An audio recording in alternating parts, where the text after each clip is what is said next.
जंगल के सब पक्षी बूढ़ी चील के पास जमा थे। मैंने जो बुरा किया मुझे माफ कर देना। मेरे पास समय बहुत कम है। मेरी सांसें रुक रही हैं। चीलती, आपको कुछ नहीं होगा। बुलबुल आपके लिए दवा लेने गई है। आप ठीक हो जाएंगी।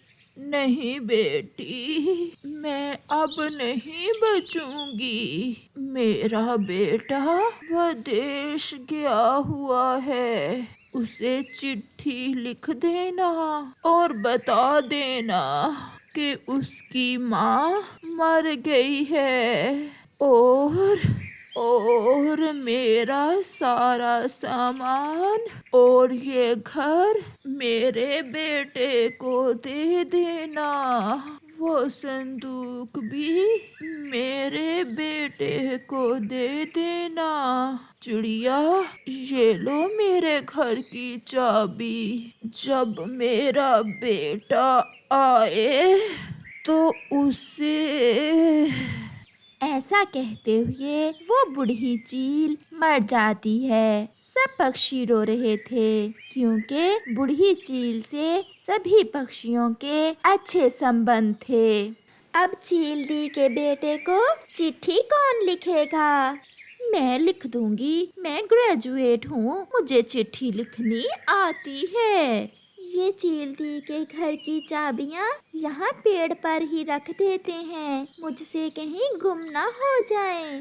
हाँ हाँ, ये चाबियाँ यहीं रख दो। हम आज ही चील के बेटे को चिट्ठी लिख देते हैं। मैं हर रोज चील दी के घर को देख जाया करूँगा। वैसे भी 1-2 दिन में चील का बेटा विदेश से आ ही जाएगा। फिर शाम होने के साथ सभी पक्षी अपने अपने घरों को चले जाते हैं। गौरी ग्रेजुएट, कब लिख रही हो चील के बेटे को चिट्ठी?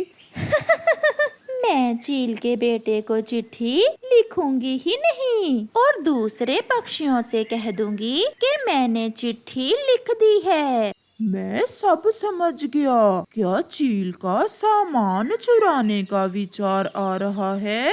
मेरी नजर तो चील के उस संदूक पर है। न जाने क्या क्या माल छुपा रखा होगा उस बूढ़ी चील ने संदूक में। तो फिर चलो रात के अंधेरे में ही अपना काम शुरू करते हैं। फिर गोरी कौवी और कालू कौवा अपने घर से निकलते हैं। कालू चाबी पेड़ से उठाकर ताला खोलता है। हाय, मैं मर गई। इतना सामान! मैंने तो सोचा था 1-2 पुराने कपड़े होंगे। उसका बेटा विदेश में कमाई करता है। बहुत अमीर थी बूढ़ी चील तो। चल कालू, मैं टीवी उठाती हूँ और तुम ये संदूक उठा लो और फिर कल बाकी का सामान ले जाएंगे। आहिस्ता आहिस्ता हम चील के घर से सारा ही सामान उठा कर ले जाएंगे। फिर वो अपना काम शुरू करते हैं। कौवा और कौवी चील का संदूक और टीवी उठाकर वहाँ से भाग जाते हैं। अब जल्दी से टीवी चलाओ, मुझे फिल्म देखनी है। फिर कालू टीवी चला देता है और वो दोनों पति पत्नी बैठकर फिल्म देखने लगते हैं। दूसरे दिन गोरी चिड़िया से मिलती है। गोरी बहन लिखती थी चिट्ठी चील के बेटे को। वो तो मैंने कल ही लिख दी थी। गोरी ऐसे झूठ बोलती है। फिर तो कल तक चील का बेटा भी पहुंच जाएगा। रात को गोरी और कालू फिर से चील के घर जाते हैं और बाकी का सामान उठा लेते हैं। वो बाहर से ताला लगाते हैं और चाबी वहीं रखकर चले जाते हैं। गौरी, हमारा तो घर भर गया सामान से, परंतु मुझे डर है कहीं हम पकड़े ना जाएं। पकड़े कैसे जाएंगे? बाहर से ताला लगा हुआ है और किसी को क्या पता कि सामान चील का चुराया है हमने। गोरी, अगर कोई पूछे कि सामान कहाँ से लिया है तो तुम कहना कि मेरी माँ ने मुझे दहेज दिया है। और कोई पूछे ना पूछे, वो गंदी आंखों वाला कबूतर मेरा दुश्मन है। वो तो जरूर जलेगा मेरा सामान देखकर। दूसरे दिन कबूतर और चिड़िया गोरी कौवी के घर आते हैं। कालू कौवा भोजन की खोज को गया हुआ था। गोरी, ये अलमारी क्या नई बनवाई है? एक अलमारी नहीं, यहाँ तो और भी बहुत सामान है। ये कहाँ से लिया सब कुछ गोरी तुमने? मेरी माँ ने जब मेरी शादी की थी तो माँ के पास दहेज देने को पैसे नहीं थे। अब मेरी माँ ने मुझे दहेज लेकर दिया है। इतना दहेज तो किसी को नहीं मिला जंगल में। गोरी, अब क्या लॉटरी लगी है तुम्हारी माँ की? लॉटरी नहीं, जमीन बेची है मेरी माँ ने। ऐसे ही कुछ दिन गुजर जाते हैं। चील का बेटा इग्लू भी विदेश से आ जाता है। गोरी, गोरी, मैंने देखा कि चील का बेटा विदेश से आ गया है। उसे कैसे पता चला कि उसकी माँ मर गई है? हो सकता है किसी आते जाते पक्षी ने बता दिया हो। चील का बेटा सीधा चिड़िया के पास जाता है। कबूतर भी वहाँ ही बैठा हुआ था।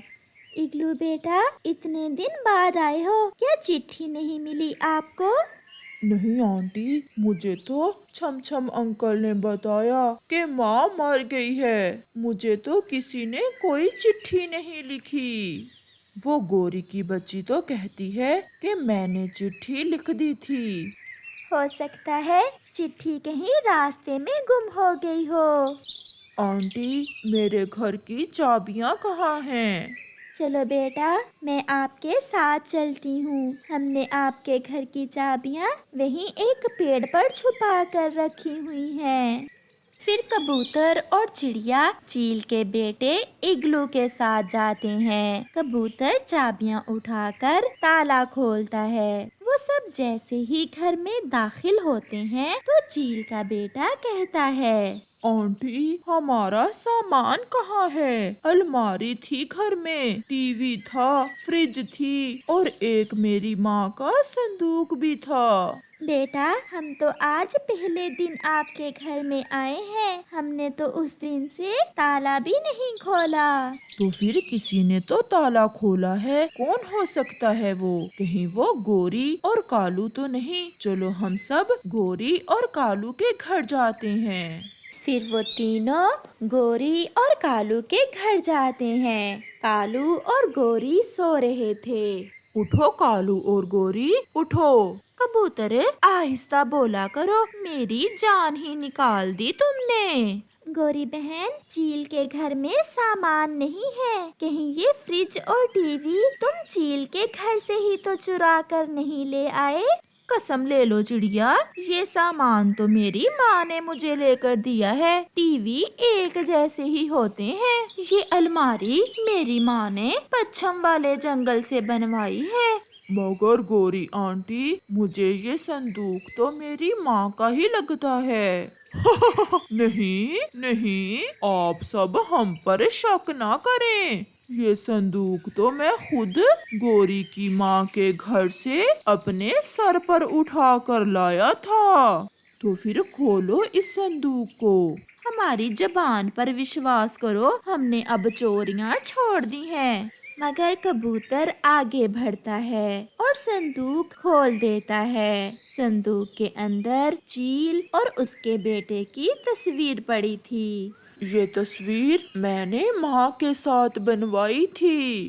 गोरी और कालू अब पकड़े जा चुके थे। वो सर झुकाए खड़े थे। तो क्या ये तस्वीर भी गोरी तुम्हारी माँ ने तुम्हें दहेज में दी थी?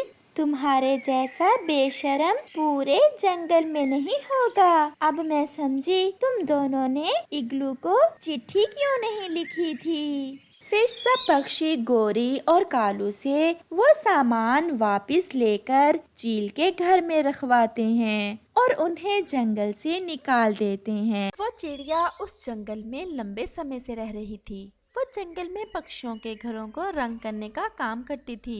वो अपना काम अच्छे से करती और उसके बदले में उसे ढेर सारा भोजन मिल जाता।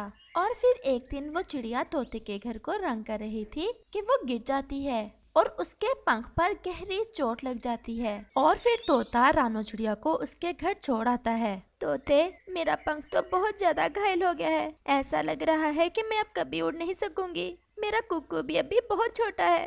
रानो चिड़िया, तुम चिंता ना करो, मैं बाकी पक्षियों को इकट्ठा करके सलाह करता हूँ और हम तुम्हारे भोजन का बंदोबस्त कर दिया करेंगे। और फिर तोता वहाँ से चला जाता है। मम्मा, मम्मा, क्या आप अब कभी भी उड़ नहीं पाओगे? कुकू मेरे बेटे, अगर तुम ऐसे रोगे तो मैं कैसे जी पाऊंगी? मैं तुम्हारी आंखों में आंसू नहीं देख सकती।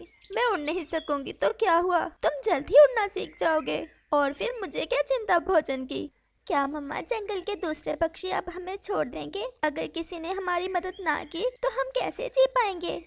मुझे पूरा विश्वास है मेरे बेटे, मैंने हमेशा दूसरों की मदद की है और अब इस मुश्किल की घड़ी में मेरे दोस्त मुझे अकेला नहीं छोड़ेंगे। और फिर रात हो जाती है और वो दोनों माँ बेटा सो जाते हैं। अगले रोज तोता सब पक्षियों को इकट्ठा करता है और उनसे कहता है, तुम सब पक्षी अच्छे से जानते हो कि रानो चिड़िया कल जब मेरे घर को रंग कर रही थी तो गिरने से उसका पंख टूट गया है। वो हमारी पुरानी दोस्त भी है और हमारे जंगल की सबसे अच्छी चिड़िया भी। हमें अब उसकी मदद करना होगी। लेकिन कैसे? हम कैसे मदद कर सकते हैं रानो चिड़िया की? हम सब पक्षी जब शाम को वापस अपने अपने घरों को लौटा करेंगे तो सब पक्षी रानो चिड़िया के लिए भी कुछ न कुछ लेकर आया करेगा। तोते, तुम्हारी बात तो ठीक है, ऐसे किसी पर कोई बोझ भी नहीं पड़ेगा और रानो चिड़िया को भोजन भी मिलता रहेगा। लेकिन मैं ऐसा नहीं कर सकती। वो तो बहुत खुश होगी अपना पंख तड़वाकर। उसे बैठे बिठाए अपने घर में भोजन मिल जाएगा और उसे क्या चाहिए? ऐसा किसी के साथ भी हो सकता है। अगर हम आज उसकी मदद करेंगे तो कल दूसरा पक्षी हमारी मदद भी करेगा।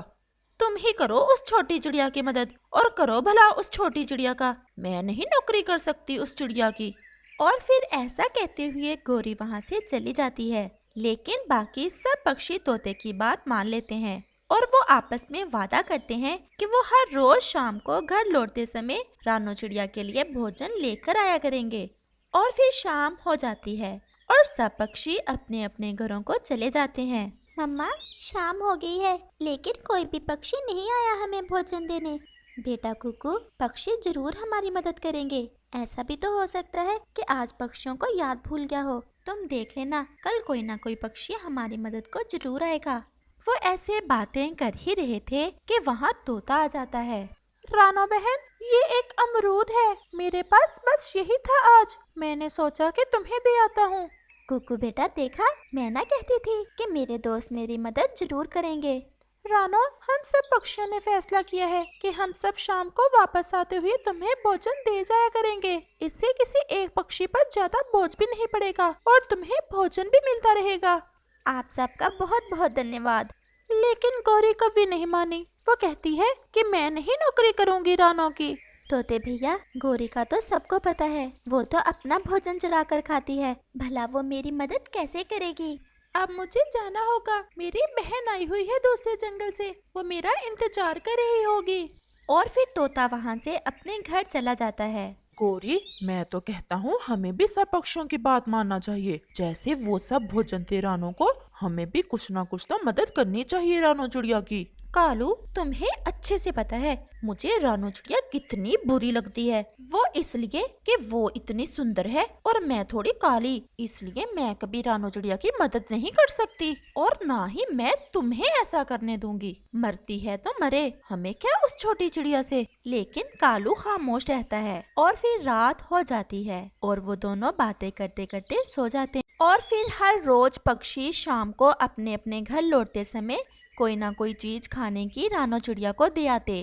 कोई पक्षी फल ले जाता, कोई अनाज और कोई पक्षी मीठे मीठे फूल।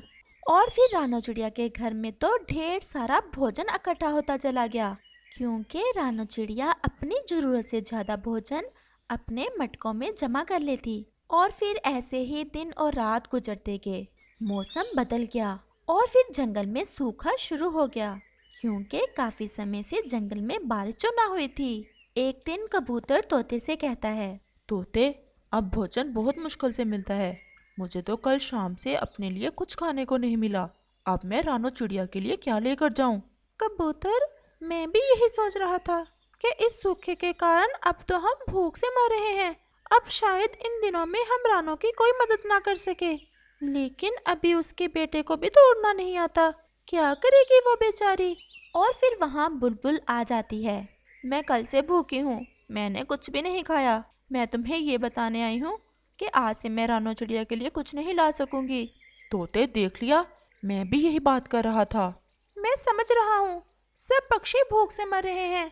मैं जाता हूँ और रानो चिड़िया को बता देता हूँ कि वो हमसे अब नाराज ना हो, क्योंकि अब हमें परिवास करना होगा और वो तो उड़ नहीं सकती।